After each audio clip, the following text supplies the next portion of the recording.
আওয়ামী লীগের হরতালের ডাককে ব্যঙ্গ করে ফেসবুক স্ট্যাটাস দিয়েছেন ঢাকা বিশ্ববিদ্যালয়ের আইন বিভাগের সাবেক শিক্ষার্থী সাইয়েদ আব্দুল্লাহ। এক স্ট্যাটাসে বলেছেন, আপনারা যারা ভুলে গেছেন তাদের জন্য যথাযোগ্য ভাব গাম্ভীর্যের মধ্য দিয়ে সারা দেশে পালিত হচ্ছে আওয়ামী লীগের হরতাল।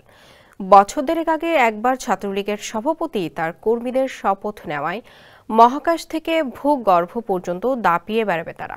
কি এক লীলা খেলা! ওদের দোয়া আর মনোবাসনা আংশিক কবুল হয়ে গেছে দেখি। ওরা সবাই এখন ভূগর্ভে, তাই ভূপৃষ্ঠে আর ওদের হরতাল হচ্ছে না। হয়তো মহাকাশ আর ভূগর্ভেই হরতাল পালন করছে ওরা। স্যান্ডেলিনা সো, রূপচর্চায় আভিজাত্য। এর আগে আওয়ামী লীগ দেশব্যাপী 18 ফেব্রুয়ারি সর্বাত্মক হরতালের ডাক দেয়। অবশ্য সড়কের প্রভাবের ছিটে ফোঁটাও নেই।